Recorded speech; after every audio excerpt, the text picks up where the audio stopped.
You're listening to the Iron and Grace podcast, so pick up your sword and join the good fight. Joshua 1, 5 and 6. No man shall be able to stand before you all the days of your life. Just as I was with Moses, so I will be with you. I will not leave you or forsake you. Be strong and courageous, for you shall cause this people to inherit the land that I swore to their fathers to give them. What's up, brother? Good. How are you? I'm good, man. Just left open mat, still in my short shorts, Yep. my sweaty shirt, so it's a good day. And his jiu-jitsu outfit. Right, this is my super Apex Predator outfit here. My short shorts, my fanny pack. So this is Drew. This is Kyle. This is Iron and Grace. Yeah, it was good rolling this morning. Yeah, it was man. good. It was good. I finally hit you with that foot sweep that Yes, you hit you me did. with almost every time we roll. Felt good. Make it be known that I hit you with it prior in the same roll. Yeah.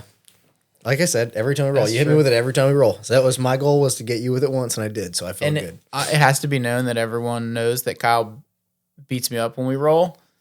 While I do get the foot sweep a lot, that doesn't mean that like I'm winning the roll.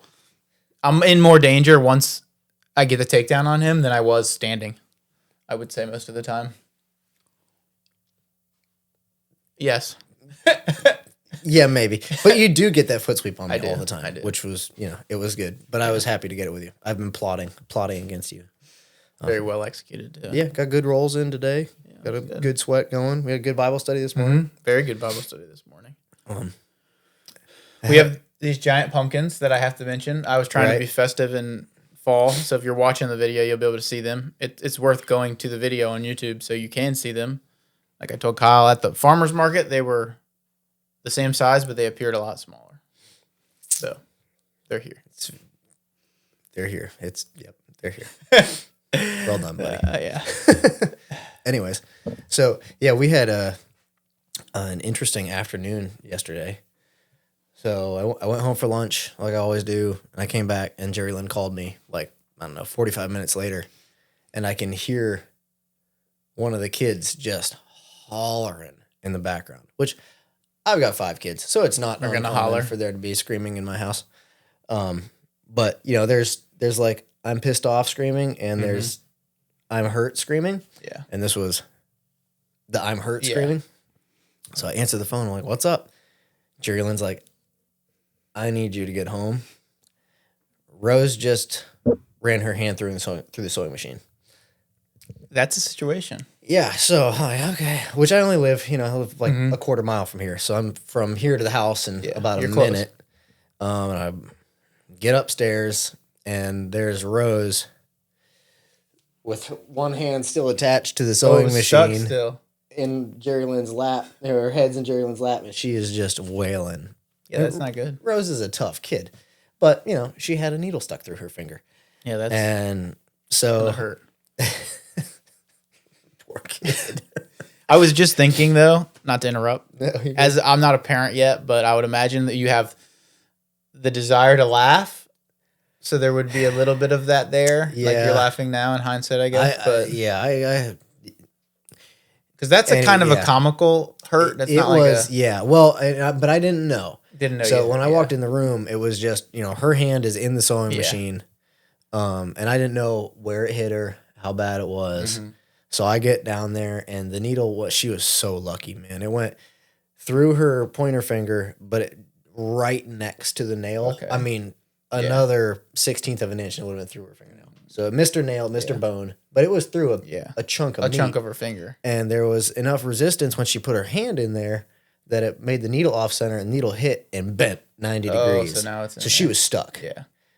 And I'm like, oh crap. So I'm down there, I'm looking at it, and I just looked at her. I said, all right, kiddo. I said, here's the deal. I said, you're stuck to the machine at the moment. I said, you got to hang tight for a minute. I got to go get a pair of dikes so I can get cut it off. I can cut the needle. So I, again, luckily, shop's real close. Yeah, you So were I run jumped in the down. truck, got back here, grabbed a pair of dikes, back to the house, up the steps, and unscrewed the needle from the machine, which I also had to cut the threads because, of course, her hand was stitched to the machine. And got it out, cut the needle, pulled it out, and then, put an ice cube on her finger. She was fine. She was okay. Yeah. She was not happy, but she was okay. But, anytime something like that happens, and thankfully that's about the lowest level of emergency that you can get. Yeah. Not fun for her, obviously, but not life and death. But the way we carry ourselves in the moment is so important. Yeah. As a dad, if I had walked up there, saw that there was a needle stuck through her hand and freaked out, then how much more is she going to freak out? Yeah. So it's like, okay, I got to get to the house, get up the steps quick, but still have my wits about me when I get up there and go, all right, let's see what we got. Yeah. Okay, kid. Well, you're stuck to the sewing machine. You're fine, but it's going to suck for a few minutes and then you'll be okay. I think we've talked about this at Bible study once before, but like agency.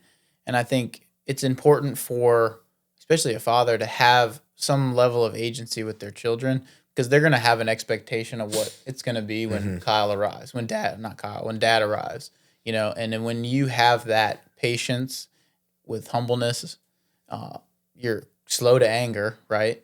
I'm not exactly sure the scripture verse, but it talks about not to ridicule or nag your children. Yeah, right, when you right. have that mentality, your kids they're like, oh, thank goodness. Literally, thank God dad is here, because he's going to be patient. He's going to be able to help me out, not only just physically out of this situation, but going to be helpful. It's funny because like in a situation like that, which again, this is a really low level on the emergency scale, but an emergency nonetheless.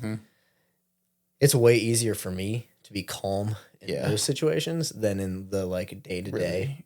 Like I can, my fuse gets a lot shorter when there's less on the line, so to speak, which is not a positive thing per se. It's just that, something I'm working on. But I think I find that too. And with what I do, I find it to be rather easy to stay level-headed in tough situations.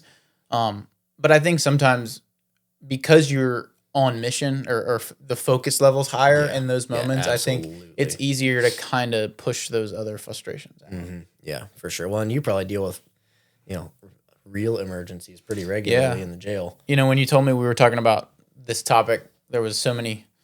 I want to do an episode in the future about, probably more than one episode, because there's going to be a lot of stories that I can tell. But there's so many incidents that I can think of to probably tell in some degree. But one, like in relating to this story, is there's certain people and they have certain character traits and certain abilities that when they arrive on scene, no matter whether it's a fight or a medical emergency or whatever it is, you're going to turn and see that person and be thankful, like, oh, thank goodness this person's here, because I know he's going to be helpful and make the situation better. And I think as Christians, in whatever service we have, whether it's being a dad, working in law enforcement, or in the shop, because it's not as dangerous as like being at war, but there's big equipment. There's stuff that could crush your hand in a second, right? And, there's emergencies, and you want to be that person and have those character traits that brings peace to the situation, whatever the situation may be. It could be that the person that we're giving emergency care to is probably going to die, but at least that you're the best option when they're there. You're going to bring that peace to that environment. The goal is, like whatever is going on when you show up, you want everybody to feel they shouldn't be worried that you're there. Yeah. They should have a sense of peace that you're there. Like, relief. Like relief. You just said, relief. Man, I'm glad he's here. I know that it's going to get handled with a level head as well as it can be handled. With the skill set. They're in law enforcement. I don't work the street, but they teach. When you're arriving on scene, let's just say someone got shot. Everyone's freaking out, right? And it's a minor bullet wound, which I don't know if any bullet wound's minor, but let's say they're not. It's not going to be immediately life threatening. And there's someone freaking out. There's always like the joke of like that person can go wait for the ambulance, because you're trying to get them away from the situation, because they're only harming the situation. They're freaking out. They might be able to physically keep you from offering aid to the person, or you're not able to stay focused because they're yelling in your ear. They're not helpful. You're sending them out front to wait for the ambulance. situations. They have a task to do.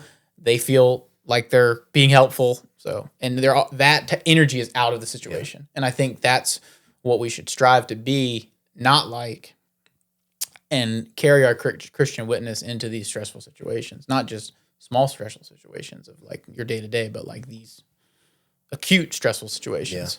Yeah. So yeah. When you show up, and when there's somebody, especially when there's someone injured, if you show up and go, "Oh my gosh, you're so bad." Yeah. I broke my arm when I was 12, rollerblading. I was at a skate park and I did something, ended up upside down when I wasn't supposed to be, and I stuck my hand out and I just snapped my wrist pretty bad. Like my wrist looked like a Z. It was gross. It was gross. And of course, my parents weren't there because they just that's what they did. Drop us off at the skate park and they'd go do their thing and we'd stay and try not to die. But a buddy of mine's mom was there, and which I had no relationship with this woman at all. I mean, I was kind of friends with her son, and that was about it. And she comes over, and I'm laying on the box jump, like, oh crap, my arm is broken. Yeah. And she like scoops me up, and she's like, "Oh no, you're gonna need surgery and pins," and she's freaking out worse than I am, and I'm like, "Yo, lady, that's not helpful. Can you stop? Like just call the ambulance and take me to the hospital." That was prime example of how you do not want somebody to react. Yeah. I'll tell a corrections story just to kind of get it off the table. But I think it's important as men, that type of agency or whatever you want to call it is built not in that situation, but prior to that situation. Yeah, absolutely. We build that level-headedness, that ability to focus. If it's a life-saving environment, there's a skill set that may be acquired through training and things like that. Or if you're in law enforcement or even just self-defense, you're more equipped. You're going to be more level-headed. So I think as men, like we've talked about before, being watchful, and being in season and out, whether that's scriptural study or that's learning combat, learning self-defense, learning emergency medical, or as a dad, there's going to be things that you're going to interact with having girls and Mark, and so you prepare ahead of time, and that's what makes you have the agency that gives relief to the people that you're serving when you're in that environment. But so we had a inmate that led to that, it was clear when you met with him that that's probably where he gained that illness, disease, but he was in and out of the hospital, and it's funny because I had actually gone on hospital watches with him twice prior, which is basically there's a deputy because he's incarcerated. He's got to go to the hospital. He's in a suit and everything. There's got to be a deputy 24/7 with him. So which is an interesting interaction because sometimes you're at the hospital with somebody that's super chill, and you're just basically sitting in the seat like hanging out with them because they're not really. They could be dangerous. They could escape, but most of the time it would be like if somebody you're just kind of just hanging out in the hospital with them for 12 hours or 2 days or whatever it is. But this guy was messed up. He would go to the bathroom, really, really messed up. But he had to have, basically, long story short, his heart was failing him, essentially.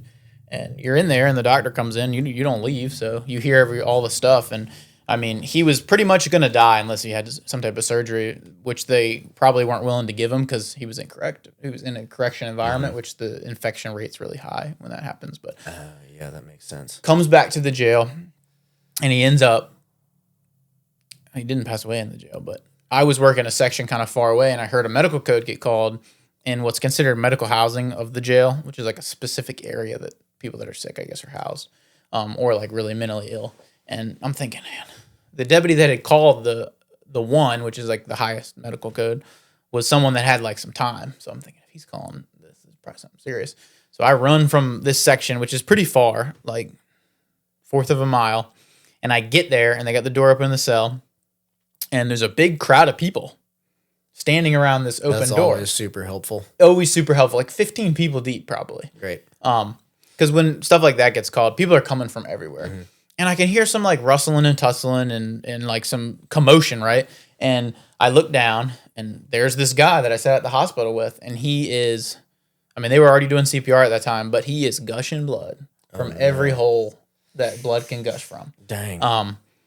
And they're doing CPR, and I look down, And the deputy that had called the code, who I had a very good relationship with, who worked, he was EMS before he was in the jail, so he was really equipped for this situation. He's given CPR, and my lieutenant's given CPR. And in military or law enforcement, the status quo of who offers aid or who fights the people, it's always the normal deputy prior to the supervisors. So for the lieutenant to be down there giving CPR, not to speak ill of the people around, but they've made some type of decision of not to give CPR. There were a handful of people that should have been there first. Yeah, whether it was because of his diagnosis, they knew or whatever. I mean, I don't know, but they chose not to, whether they were fearful. And I don't blame them for that because it was a high-stress environment. But there was another supervisor there that was not in a good place, and he was yelling at that supervisor to try to get her wits about to use the radio. But I essentially came up, I moved the supervisor, said, look, I got this, you can go man the radio. And we started giving him CPR. And, it was bad. And then another supervisor arrived from farther, so it was us three giving CPR for a while, 20 minutes before EMS got there. Dang. And there was blood all over the place, stuff all over our pant legs. The defibrillator shocked him, the ADD shocked him twice, which when that happens, blood is pretty violent when it shocks him. He ended up making it out of the jail. He died a couple of days later. He wasn't probably going to make it, right? Wow. Regardless of whether he died in jail or not, his life was his time was very short. But I think that story always kind of radiates with me how important it is as men to be prepared for stressful environments, because we're going to come into those type of. I have to do it because it's my job, but that could happen anywhere, right? Yeah. It could. So it's important to try to prepare for that. Yeah. And I think with that situation, I was able to offer aid because I was able to keep a level head and focus, and whether that was because I had done it before or whatever it was, I paid attention in our CPR classes and our emergency medical classes or whatever it was. But, those are those type of situations that are super high stress that as men, we're striving to be able to perform in, because that's, part of our mission and what we're called to do as Christian men, to be able to excel, to be, it's super popular now. What is it? Is it Isaiah 6:8? Yeah. Where Isaiah's talking about, here I am. Yep. You say it all the time. It's super popular now because that was Charlie Kirk's mission cry basically. But you want to be able to fill that gap or stand in that gap. You say that a lot, and I think it's very true. Yeah. You want to be that person. Pat McNamara says, always be ready to be Batman. I like that. And I want to talk about that a little bit too. Yeah. But because not all emergencies are life and death. But and there's something about when somebody with a cool head shows up. Yeah. Even if they don't necessarily know exactly what to do. I haven't had any medical training. I would really like to get some at least basic, emergency medical stuff, because for a handful of years we tended to be the ones that rolled up on accidents, and it just happened like that. And being prepared is always good. But even if we all have the same level of training and education, when someone shows up that can just make a decision without fear in his voice, makes a huge difference. I think when it comes to stressful environments too, that was a medical emergency. There's always going to be an aftermath too. Up here, in some situations it may be physical. If you got assaulted, you might have a physical aftermath. And I think that when we're interacting in those situations, as Christian men, we have to be serious about our faith. And we have to be serious about, if we're trusting in God, we have to not just surface level believe that, but go into these situations knowing that no matter what happens, I'm going to inherit the kingdom and I'm safe there. Not to say I'll be reckless, because if I get shot, I'm going to go to heaven. So I'm just going to go in guns blazing. But having that level head, I tried finding it on the way here, but there's a chaplain in the Marines, and he tells a story of they get ambushed or something, and people died, but they all came to him afterwards and talked about there was something different about you in that situation. And he was a sound Christian. So he knew what he was fighting for.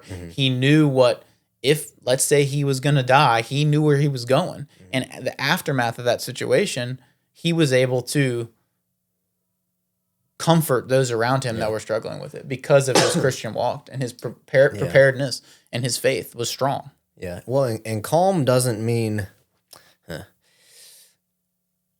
sometimes the situation calls for extreme action right now. Yeah. You know, like we're talking about defending somebody or self-defense or something like that, the self-defense one I find more gray than defending someone else. Yeah. Defending someone else is a whole lot easier for me than beating up some guy on the street because he, I don't know, said the wrong thing to me or something. I think because you can always walk away, or most of the time. A lot of the time. Not always, but a lot of times. Anyways, you know, in you're defending someone's situation, there's a time for extreme, violent, right now action. Yeah.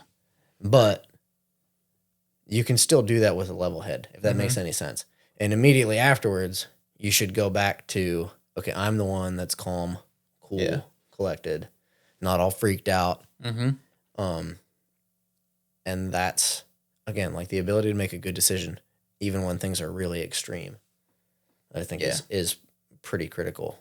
Like as a man. Yeah. You know, I mean, not like, because women have situations too, but, you know, as men, I think it's obvious, even if you want to separate all the like cultural things that are happening right now, it's obvious that like men have a superiority in the physical, right? Well, and there's an ability for men to detach a little bit differently than I think so. Like yesterday with Rose's finger. Like my wife was there, but she was doing her part to console Rose to make sure that she was comforted so that I could do the job of pulling the piece of metal out of her finger. You know? I mean, that's the perfect example of like the differences, right? Not that Jerry Lynn couldn't do that if she needed to, but and if I hadn't been around, she would have dealt with it. But y'all's marriage, and we've talked about that before, you know, the serving different roles, but all, you know, filling that role, you all have two different roles, right? That you're coming together and serving Rose in that situation. And I hate to say it like from like a consumer standpoint, but like Rose got the best service, right? Because dad was there to fix the situation, right? And my poor other kids, like I come in the house, you know, moving fast with a serious look on my face, and Liza's like, is Rose okay? And she asked me as I was coming down the steps the first time, I'm like, don't worry about it, everything's fine. And I came back in with, you know, a pair of side cutters, and she's like, Rose is gonna get her finger cut off. She's like, what's wrong? And I'm like, Rose has a sewing needle stuck through her finger. And she looked at me like, and I said, you asked? Yeah. I said, if I'm moving fast and I've got a serious look on my face, ask questions later. She's like, Roger that. And poor Mavis, oh man, I think she was more deeply affected than Rose. Like she came up into Rose's room right after I got the needle out of Rose's hand, and she was white as that shirt, man. Yeah. She was like ready to go down. Yeah. Like, it's okay. Everybody's fine. Relax. And that's like we were talking about, like the situation we had in the jail. It's not just that acute situation, but like high stress environments, they affect us. Yeah. They do, you know, and they affect us during and after. And I think that's the most applicable aspect to our Christian walk of what's going to happen after. We have to be realistic to understand that, I mean, they're children, so they're going to be affected more, and they're learning those coping mechanisms and things. But we have, you know, the ultimate anxiety cleanser with Christ, right? And we can lean into that. And it's important for us. I find it, not that we can't go to prayer and go to Christ and trust that the Holy Spirit's going to give us that joy and peace over anxieties and fear and things like that. But I find it way easier to deal with things like that when I'm in the Word daily. Yeah. Not just, okay, I've had a stressful situation. Yeah, like you said, it's the work that's done beforehand. Yeah, it is. Sometimes you don't have the time to stop and go, okay, Lord, help me through the situation right now. Like, it's like, okay, it's time. The time for that has passed. It's time to act right now. We can come back later and go, okay, thank you for giving me what I needed right then. Yeah. But like that work should have already been done. Yeah, absolutely. And we can lean on that, you know, when it's a time of need, you know. But I think what I was getting at telling that story is just there's going to be a difference that you've got to do the work ahead of time to have that agency in that situation to be able to handle it. And we should all strive as men to have the skill sets, have the mindset, have the character and integrity that when we walk in, they're like, okay, Kyle's going to make this situation better. I'm relieved that he just walked through the door. Yeah. Yeah. And that's the goal. Like, and it's a little bit prideful for me, but like, And again, in super minor cases, like I got to break into a lady's car the other day at the grocery store, which is, I mean, it's no big deal. Mm-hmm. But I carry a lockout kit. Mm-hmm. Like I've got a lockout kit in my truck. I've got a lockout kit in the van. I've got an air compressor in the truck, an air compressor in the van. I've got all the stuff to change and fix a tire in the van and in the truck, like just in case. The lockout kit ain't gonna help me if I lock my keys in my truck. Yeah. But I've never needed it for myself. Mm-hmm. But I've used it a lot to help other people. And that's you can have like we're at the grocery store. We come out of the grocery store. We just got done training. Mm-hmm. Like it was late. We're ready to go home, and I see this car has got 2 screwdrivers stuck above the window and the door, and I'm like, oh my gosh. I can see it from the other side of the parking lot. I'm like, they're locked out of their car. And Jerry Lynn's like, she kind of gave me that look like, we really need to get home. I'm like, I gotta help these people. Yeah. And I pulled up and I rolled the window down. I'm like, locked out? They're like, yeah. And it was 3 dudes and an older woman. Mm-hmm. 3 dudes. Yeah. And they had been there for a minute trying to get in this car. And I'm like, you want some help? Yes, please. It took me all of about 30 seconds to get into that car. Partially because I have the right tools and I've done it many times. Yeah. But like, nobody that was already there made the stress level go down. No. You know? Like nobody had a darn clue what to do. And even just in that simple interaction of like, there's a lot of interactions we have in life that are like that, where you could just keep driving and you could just choose to prioritize something else. Sometimes you have to, but prioritize something else. But as Christians, we should be that helping hand, you know, whether it's, you know, big picture of like, you know, you share your faith with them when you leave or whatever. You know, besides that, as Christians, we're called to serve each other and to love each other. Mm-hmm. And that's the mentality that's behind all of this, whether it's that instance of y'all making the decision, no, we got to stop and help these people, you know, or it's the situation of like, I'm going to be extra prepared. So when I go in there and give CPR to this dying man, I'm able to serve my fellow neighbor in a loving and really the highest level I can. Yeah. You know, and that mentality is what we should have as Christians. And I think that was one thing that's evident with you. And, you know, you've told me other stories of breaking into people's cars to help them before. And that's a small I joked thing. with the lady when I got out. She's like, you have tools to do? I'm like, yeah, I break into people's cars for a living. I'm a car thief. I don't think she got it at all. She's like, oh, okay. Okay, we'll just leave that one there. But I don't actually break into people's cars for a living, guys. Like, relax. You fix them and make them way more beautiful than they were before.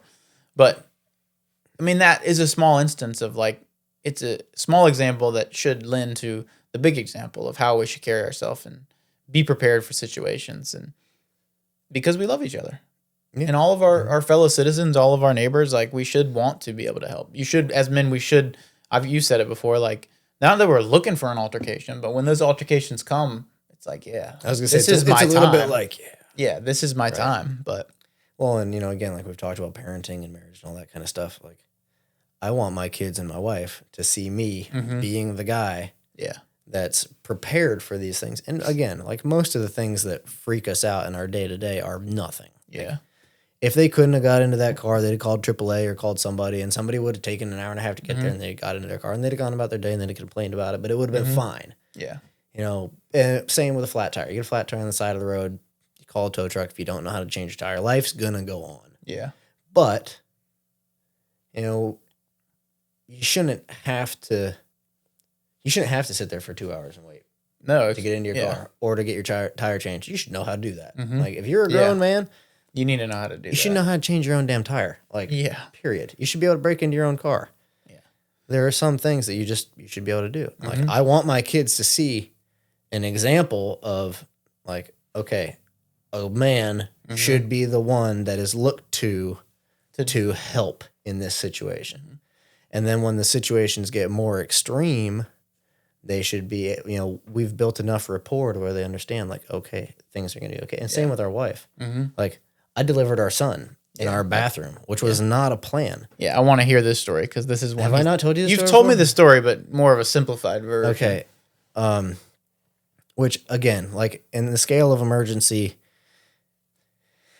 kids have been being born since the beginning of time. But, you know. It's pretty high. It was, it sure felt like it. And, you know, in a couple of our previous kids, there was some like immediate after having the baby, extreme bleeding and stuff that was pretty scary. And all of our other kids had been born in a hospital. Yeah. Mark, we were going to do with a midwife because we had gone through the whole COVID thing. We were not so stoked on hospitals and all of the things. So like, we're going to do this one that way.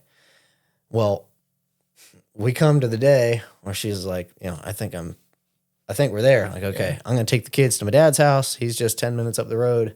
I'll come back. We'll go out to the midwife's place. Well, I drop the kids. I get the kids out of the van or out of the truck into my dad's house. I get back to the truck and my phone's ringing. And I answer the phone and Jerry Lynn is screaming and crying. And I'm like, I am on my way. And I made that 7-10 minute drive in about 3 minutes. Yeah. I got up the steps and I called the midwife on the way there. I was like, hey, I think I'm the one delivering this baby, not you. She's like, okay, call 911 and I'll talk you through it. So I had midwife on my phone, 911 on the other phone, and they were completely not helpful at all. So I ended up telling them, I'm like, why don't y'all just shut up and let me do what I got to do and get here, please? Yeah. So I put that phone to the side, left it on speakerphone, and I've got the midwife on speakerphone on the other phone. And she walked me through it, and I delivered Mark. And about 10 minutes later, the EMTs showed up, and we got a quick trip to the hospital, and like all was good. Yeah. But like I knew on that drive from my dad's house home, like, okay, my job right now is to be calm, to be comforting, and to be in control. Like, she needs me to be rock solid right now. Yeah. And I mean, I don't know that I did it perfect. You'd have to talk to her about that. But, we did it. We did it. And got her in the ambulance. I had to run back upstairs to grab something. And I kind of stopped and went,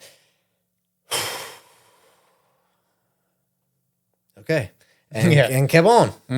And, I don't know why I was necessarily prepared for that particular moment. But again, just all the little things, all the little emergencies that we get to deal with when we have before that 4 kids. And I mean, I can't imagine what that would be like because I think it's even It was scary. It was definitely scary. My wife, as we've talked about, has medical issues. So it's like, it's always heightened when it's the person you love, right? Yeah, That's, it's always even more stressful. And if that's your child, it's your wife. But it's that level-headedness that you've actively tried to build prior to that served you in that, served them too in that situation. But I mean, I can't imagine what that must be. It was an exciting night. It was an exciting night. So after that happened, did ambulance come and then? Yeah. So the EMTs showed up, and of course my dog, my 130-pound mastiff, wanted to eat the EMTs.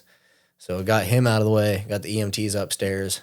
And of course my poor wife is sitting there completely bare ass naked holding Mark. We get her onto the gurney and down the steps and into the ambulance, and we're in the ambulance on the way to the hospital, and the EMT sitting next to me looks at me and goes, man, I'm not gonna lie, I'm real glad you took care of that before we got there, because I was freaked out. I'm like, this is literally your job, dude. I'm like, you're welcome. Do I get a discount for that or something? That's true though. I mean, it's funny, but I mean, police officers have done it, right? I wouldn't want to do it. But that, like messy. You said, I would imagine, you got a whole life in your hand too. Yeah, it's pretty wild. But I mean, the system works. Like, the way God designed it, you pretty much just need to be there to catch. Yeah. If everything goes right, don't drop them. It's not good if you drop them, but other than that, and it just happens, right? Yeah, pretty much. Once the baby's coming, the baby's coming. Yeah, right. Most of the time, and to think what Jerry Lynn probably was thinking too in that moment. But that is the essence of what we're talking about here. Is Jerry Lynn through y'all's marriage and through your, because I think she trusted me in that moment. Yes, because of what you've done in the past, and you've built that trust through action that you've taken. There's a lot of like passivity, I feel like, in culture now of like you get married and you just kind of you're just kind of floating along together, right? And you like we talked about the selfishness of like, I got married so that my life's better. Right. We should have a meaning behind why we're getting married, and serving that other person is our meaning behind that, right? Yeah. And you've actively done that. So Jerry Lynn, while she might have been more happy if like the midwife was there, but at the same time, yeah, she knew that she could trust you and being level headed, being and in that moment, it comforting. So, like, yes, she trusted me as much as she could in that moment. But in that moment, the reality was it didn't matter. Yeah, it didn't matter if she trusted me. It didn't matter if she hated me in that moment. Which, I mean, she was not happy, but she was still pretty great. She was more gracious than I think most would have been. But I mean, she was terrified. Yeah, because she'd never, all the other kids have been born in a hospital. Like we had a plan, and that wasn't how it was going. Yeah, and in that moment when you're in that much pain, I mean, she didn't know if she was dying. She didn't know what was happening. Plane went through the wood chipper on that one. Yeah, right. So not intentionally, but like I couldn't let her freaking out freak me out. I had to do what needed to be done, and you could have easily been like, I mean, that's a situation you could have froze. You could have not known what to do. You could have I don't know what would have happened. Thankfully, that didn't happen. But yeah, and that's we've been pretty fortunate. We haven't had to deal with too many extreme situations. Mm-hmm. And luckily, the ones that I have had to deal with, I've never been in a freeze state. We've been to car accidents and injuries and those kind of things, and fortunately, we've been able to get through all of it. And it's just one of those things like, I think about it. I think about these weird things and like try and prepare myself. Like, okay, what would I do in this situation? How would I deal with this? And, so far it's generally pretty close to where I'm at. So those mental reps. Yeah. Like I was listening to a podcast a while back. They're talking about something weightlifting related. Or no, it was a basketball. They're talking about basketball. And it was practicing free throws. Yeah. And they had 3 groups of people. And they had the first group of people practiced free throws like this many baskets a day for 90 days. And then the next group, they had them go to the court, not even touch a basketball, but just visualize. Mentally think about it, yeah. Shooting free throws, same for 90 days. And then the third group, they had don't do nothing, don't practice at all for 90 days. And at the end of that 90 days, they compared their progress. Yeah.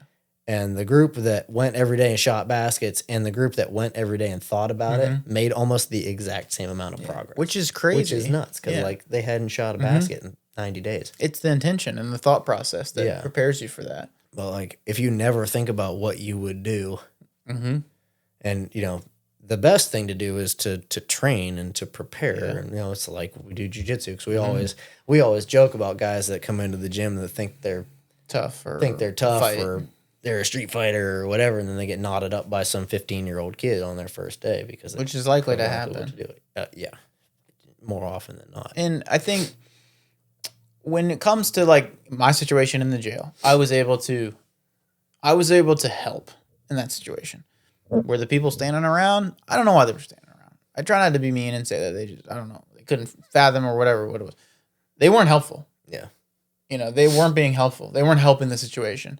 And I think your situation, you don't have like medical training or delivering babies training, but you were able to come in and perform and be helpful, right? That's what we should strive for as men, to be able to be that person. We try to prepare the best we can. Yeah. We think about situations as the best we can, but there's going to be a time and place when you got to go. Yeah. Like it's time to go. Sometimes it's telling the person who does know what to do, hey, I need you over here to do this thing right now. Mm-hmm.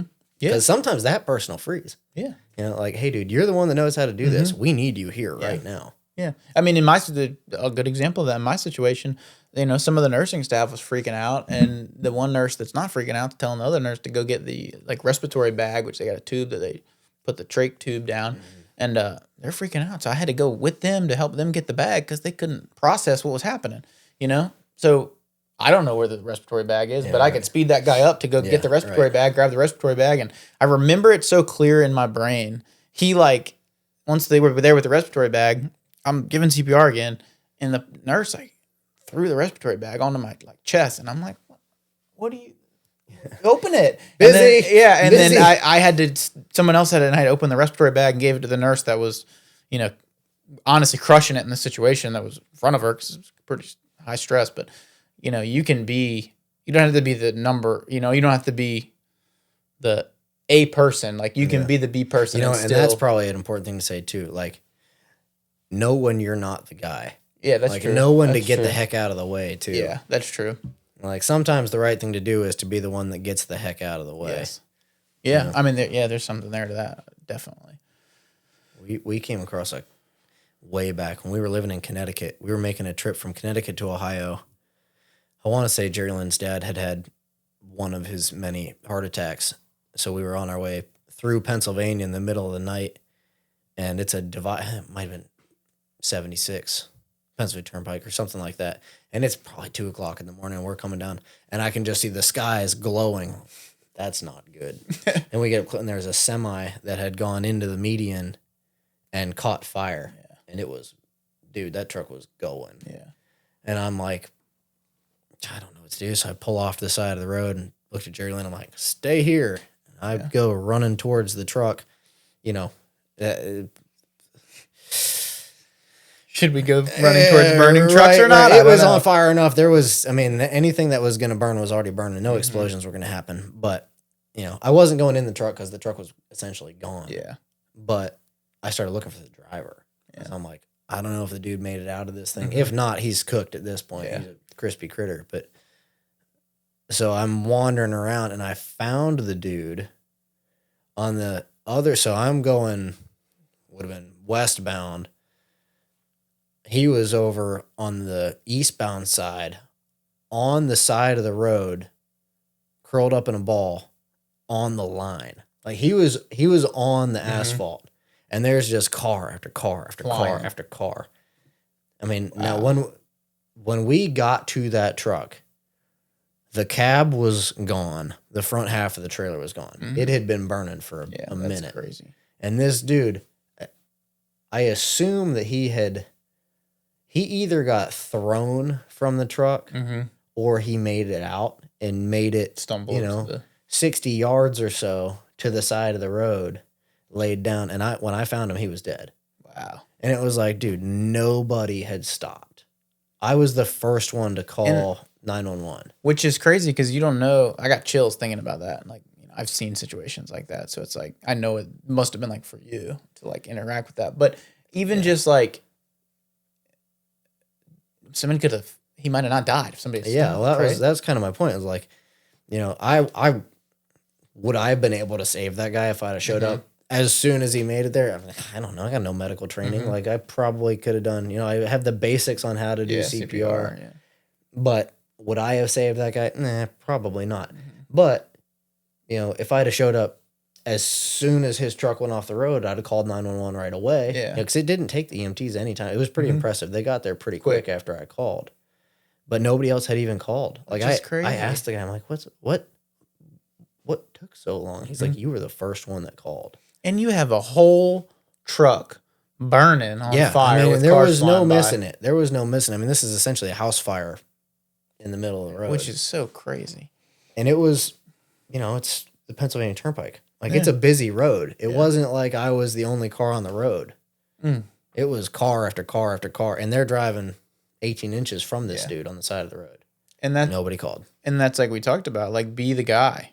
Like, simply, like, be the guy. Yeah, and in that case, the guy just had to be one willing to call the police. Yeah. Like, moderately inconvenience yourself for 5 minutes. Yeah. There's that principle. I don't know if it's a story. Don't be a jackass with your cell phone camera out. Yeah, that's the truth. That's crazy to me that like people are getting stabbed and beat up, and there's just people standing there. Could help, not helping, so that they can film. I don't know, but there's a story, and it's about a woman, and she got attacked or whatever, and in a city environment. I have to look up the reference, but all these people basically come to the conclusion of like, that's really loud. Yeah, I definitely that's the story in the beginning of Boondock Saints. Is it? Yeah. And nobody calls. Nobody calls because everyone's thinking, oh, the neighbor will call. Yeah. Don't be that guy. Right. The priest says, we should all fear evil men, but what we should fear most is the indifference of good men. There you go. And the two brothers stand up to go to walk out of the church, and the one says to the other, says, I think old seniors finally got it. And then they go on to do what they do. So, have you seen that movie? No. Maybe I gotta watch. I probably have seen it in the past. We're gonna have to do a movie day. Yeah, we're gonna have to watch that. Have you seen Fight Club? I'm not a movie guy. I'm not a movie guy. I'm not a car guy, and I'm not a movie guy. I don't know what guy I am. I try to be a Bible guy. Well, that's good. Yeah, that's more important. But not that you're not a Bible guy. I didn't mean it that way. It's okay. There are certain movies that you should see. I think I've seen that movie. Not, I guess, well enough because I don't remember. But yeah, kind of pointless. The first Boondock Saints is the good one. They made a couple of them. The first one is the best one. We'll have to get together and watch it for sure. But I mean, just the principle there, right? Like you should strive to be the person that's going to call, the person that's going to stop, the person that's going to be able to offer aid in some way, even if it's the little thing of calling 911 or stopping, and maybe you might have to be the guy that pulls somebody from a burning car. I don't know. Yeah. But, even if you're not, be the person that calls. I mean, you could have called and kept rolling. Somebody could have called 911 and just kept driving. Right. Yeah, hey, there's a burning truck back there. Most of the time, like for us average people that are not first responders are in a whole nother category. Yeah, if you're an EMT and you're rolling up on car accidents and house fires and this kind of stuff every day, you're a freaking hero. Yeah. And we've got a lot of friends at the gym that are in that category. Yeah. Nick does that. We've got a bunch of guys that are my TJ, my brother-in-law. Yeah, and that's amazing. That's a whole other category. But just for us average idiots out there, like it's not that hard. Sorry. No, you're good. It's not that hard to be prepared enough to be somebody's hero that day. Yeah. Like to that lady who was locked out of her car at Food Lion, I was her hero that night. And think about how it really was no big deal. Took me no time at all. Be willing to be the helper. In high acute stressful situations or just everyday life. That's the mentality we should have as Christian men of we're here to serve our fellow man because we love our fellow man. And that love is an actionable thing. It's not just, a lot of people just, of course I love my neighbor, but they show no action, and doing the hard stuff and being able to step in and fill the gap is how we serve our fellow man and our neighbors, Yeah. There, I was listening to, the title's escaping me. I can't remember it now. It's like a famous book that's on every man's reading list. Man's Search for Meaning. It's not a Christian book, but I haven't read it, it's not a Christian book, but it's about I think he's a psychiatrist that's in a Jewish concentration camp, and he ends up being freed from the camp. His whole family dies and everything, but he wrote this book sometime after that. But he talks about, there were people in the camp that died, and there were people in the camp that didn't die. Some didn't have a choice whether they were going to die or not. But a lot of people in the camp just died because they basically lost hope. Once someone loses a meaning or loses their purpose, they lose a lot of that ability to fight. But he has a quote in that I related to so well. With Deanna having a lot of health issues, there's a high likely chance that I might outlive her, because of her health issues. Does that mean she's going to die tomorrow? Probably not. Does that mean that we're going to live to 50 and she might pass away? I might continue on. I don't know. But he talks about a patient he had where the guy came in and was just crushed. I mean, he lost his wife of a long time, and he couldn't bear it. He was basically going to take his own life. He was done. He couldn't handle it. And they were able to fix that issue because he was able to find meaning in the fact that the psychiatrist asked him, what would happen if you had died before her? What would her life look like afterwards, right? And he basically would have sucked because, she needed me in those moments. So he found meaning in the fact that, he's suffering now, but it is for the purpose of his service to his wife. Because if he had died first, she'd have lived many years in suffering. And I relate to that with Deanna's situation. Is if I, not saying that I couldn't, but if I passed away now, her life would be tough, because of some of the health things that I'm able to serve her with. And I think that's how we should think about suffering in tough situations of okay, I'm able to serve here, and that's how he found meaning in that situation of okay, that makes sense. Now I'm kind of happy that I outlived her, and the suffering that I'm experiencing now from the loss of my wife, because he's going to continue in that suffering because, it's always there. It has a purpose. Yeah. It has a purpose that he was able to give to his wife throughout all the years of her life, and he's suffering now, but she's not suffering now. Yeah.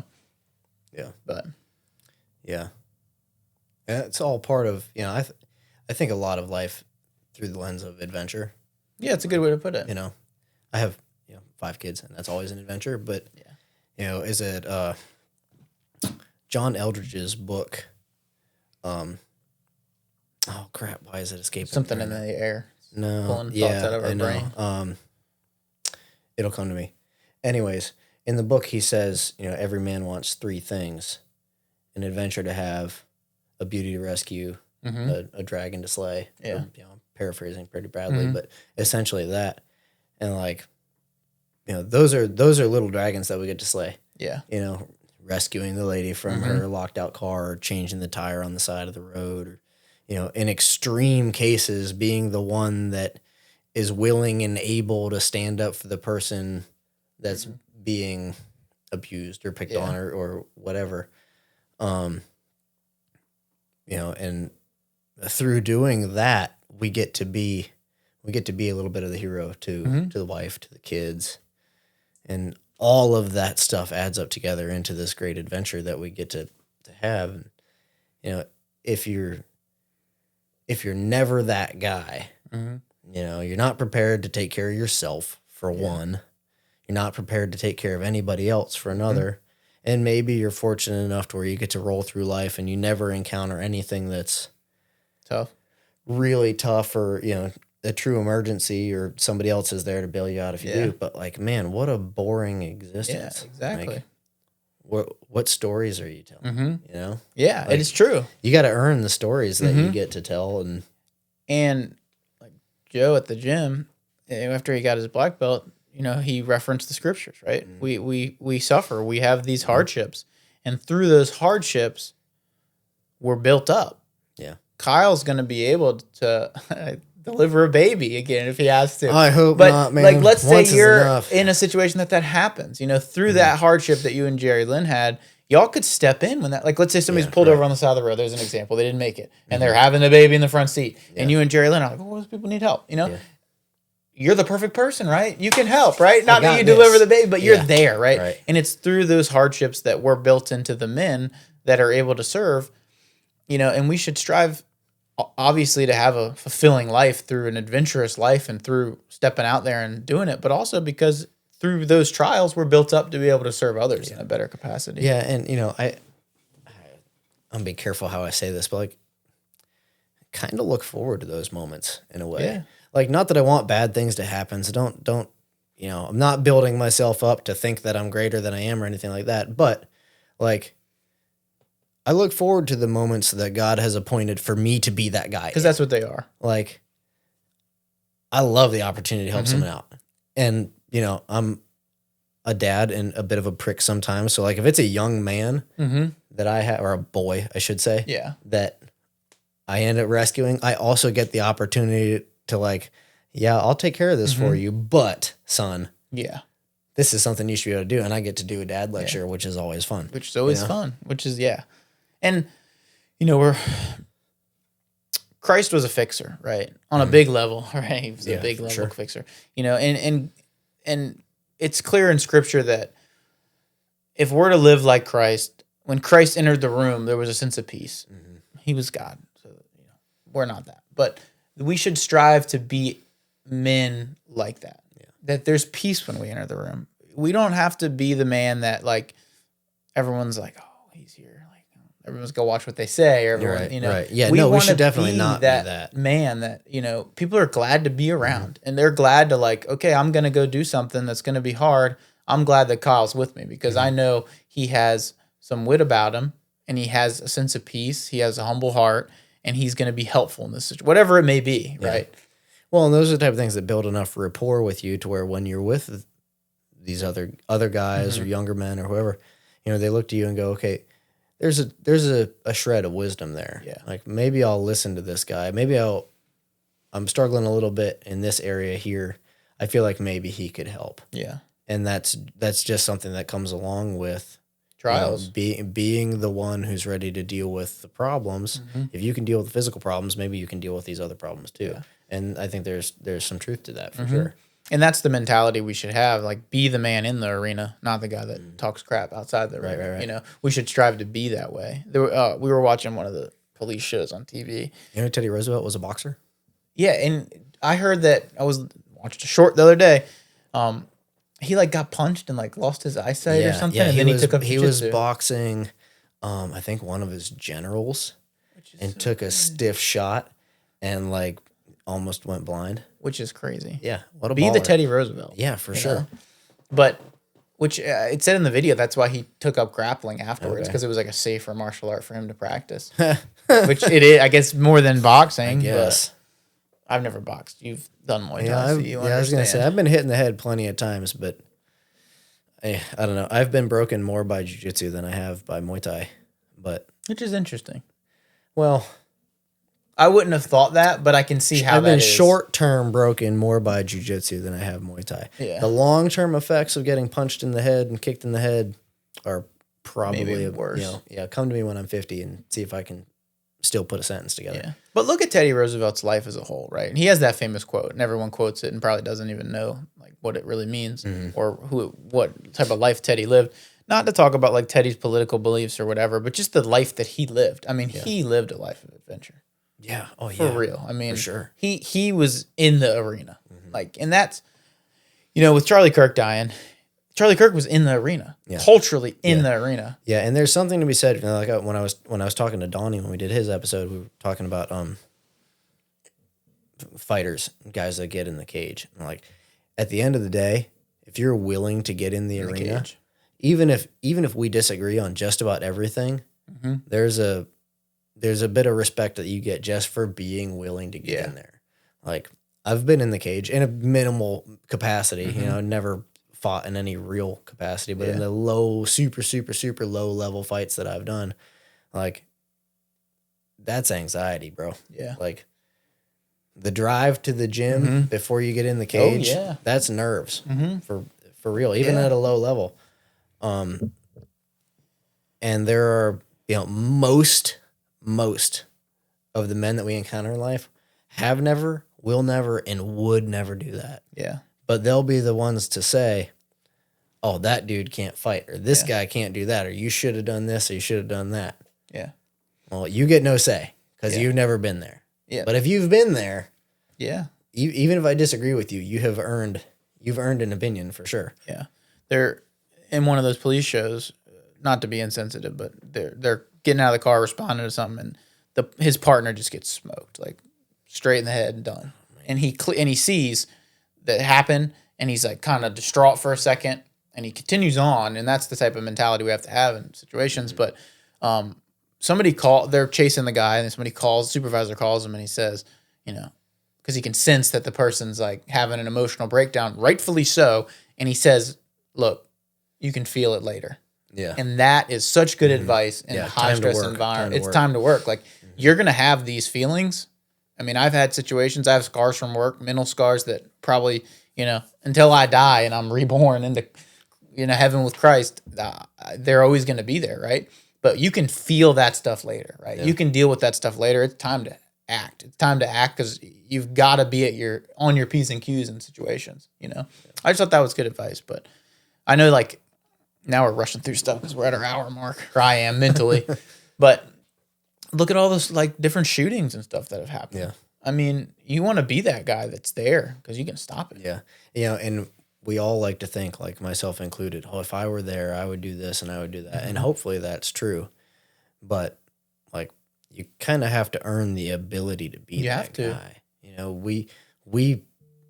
We fight on a pretty regular basis, in some capacity. We jiu-jitsu, we do Muay Thai. We're learning how to put hands on other people. Yeah. That's not the same in a gym environment with a padded floor than it is at somebody that wants to take your life. Yeah. And I shoot, not as regularly as I should, but I train with my firearm. I know how to load and unload and rack and do all the things. Does that mean that I'm 100% ready if that day came where I had to use that weapon to put another person in the ground? I'd like to think so. It's one of those things. I've done the mental reps. I've come to peace with what I may have to do in certain situations. But again, like I haven't been in that arena. So it's easy for me to look at somebody who does something that I think is kind of stupid in that situation. Like, oh man, you shouldn't have done that. I would have done this. I would have done that. Yeah. But I think we all need to, you've been a whole lot closer to that situation than I have with what you do. But I think us guys that haven't, like, we need to be careful about picking on the guys that tried, and got it wrong. Yeah. And do our best to make sure that if we were to be put in that situation, we, what is it they always say? You fall to the level of your training. You don't rise to the situation. You fall to the level of your training. It's like, get the reps as best you can. Yeah, and when you're getting the reps, like, you have a responsibility to get the reps, because that's one thing that has been made very clear for me and what I do. Evil exists and it always will exist. Well, coming to Christ, it won't exist. But right now, in the worlds that we live in right now, until Christ comes in a cloud and slays all evil, and we live in, the inherited kingdom, it's like, it's going to happen. Regardless of how good government, how good politics happen, or how good the police do, or how good the wars we fight are, it's always going to happen. So, like, you have a responsibility to train, to do the mental reps, to be prepared. Like, it's a responsibility. It's not really like, oh, well, I could shoot or I could train jiu-jitsu. Like, there's a level of competency, certain level of competency that, in my opinion, is necessary. Yeah. Well, and again, like, if it's just you, if you're a single dude and you don't have kids, man, do what you do. Yeah. Just be ready to get out of the way. You got to. But you get married, you've got a little bit more responsibility now. Yeah. You start having kids, now you've really got some responsibility. Like, it is your job to stand in the gap. Like we said, you stand in the gap between your family and whatever comes at them. Yeah. Whether that's we're all together and we got a flat tire, you're never going to see my wife on the side of the road change a flat tire if she's with me. Now, if she's on her own, she can handle it. But if she's with me, if she's with me, you're going to be doing it. She's going to be sitting in the car. I'm going to be one changing the tire. Period. End of story. It's our job to be the one that stands in the gap between them and the emergency, whatever that emergency is. There are times when, some teamwork is involved, like me and my wife will stand side by side and do what needs to be done. But I should always be the one taking the arrows first. Yeah. In whatever that capacity is. And I should be honored and thankful for the chance to do it. And, if something were to happen to me because of it, my wife would be heartbroken, but I hope that she would be heartbroken knowing that I did what needed to be done and that she would be proud of that. Yeah. Yeah. I mean, like I was talking about earlier, like the suffering example of, like, a lot of people are like, well, I hope I don't outlive my spouse, because, like, that would stink. I don't know if I could bear not having them around. But we should have a mentality of, like, I hope I outlive my spouse, because I can fully serve my spouse at its fullest. And when you're in that point of living on. It's so funny because Jerry Lynn and I argue about this pretty regularly. Because if you're the one that dies, or if you're not the one that dies, if you're the one that lives on, you're going to have some mental capacity that you're going to suffer with, right? That's just real. But you're suffering it with a purpose. Yeah. So that person that's passed away, that, in our example, our spouses are Christians, they're in a way better situation than we are left here. But, I'm dealing with this aftermath and they're not. And that's the purpose of it. And that's the meaning of it, But, I mean, I think we beat this one pretty good, but I have to see. This one. So Jerry and I argue about this pretty regularly because to her, and I think this is the difference between, like, a woman and man. Like, she wants us both to die at 95 together in our sleep, like The Notebook. Yeah, I've seen that movie. I'm like, that's super. I haven't seen that one. I'm like, that's super sweet. I'd way rather go out, like, in a bar fight in my 70s, protecting women and children from the evil, whatever. I don't know. Come up with your, action movie ending. Like, I'm like, I'll go with your thing. That's fine. Yeah, that's the difference. But if the opportunity comes for me to go out in a more heroic way, or just a more action-packed way, again, like, I haven't had to go through it, so I'm sure I would change my mind if I were in the middle of that situation. But I think that's the difference between men and women. Like, they fantasize about, holding hands and just go to sleep and not wake up. And I'm like, sure, babe. Yeah, I know. It is the difference, And like maybe you said, maybe the more you've been through it, maybe it's different. But I don't know. It's important just to know that, like, you should be striving for that, to be that person like you're talking about, actively. Yeah. But Did we beat it up enough? I think so. I think we always do. Yeah. But anyways, yeah, be the guy who's ready to be the helper, whatever the situation is, from a flat tire or a keys locked in the car to real emergencies and everything in between. Yeah. I'm going to tell a quick story. This is quick. It's not going to be long. Hey, go ahead. So here's an example of the men that we should be. This is a high-stress environment. People are dying. When I think it was the Sandy Hook shooting, the officers that went into the Sandy Hook shooting, they're instilling peace in that environment. Someone's in there killing children for whatever reason. Children, anybody in the way, that person's killing. The officers are coming in there and they're reinstilling that peace in that environment. And when they were going through, they teach you in situations like that, you have to step over the people that are dying because you've got to neutralize that threat because they're killing more people. So there might be people that need aid, clinging to you, trying to get you to stop, but you've got to kill that threat because if you don't, there's no good in any of this. And they had children, when they came out of that building, the SWAT officers had children clinging to them. They couldn't get them off. They were prying them off of the officers because that's how terrified they were. Be those guys in all aspects of life. Be those type of men that people cling to and can trust in. And you're not their ultimate salvation, but you're that salvation in that moment, right? Yeah. So at least strive to be that. Strive to be that. Yeah. Absolutely. So it's been Iron and Grace. Yeah, buddy. Have a good one. Listen again next time.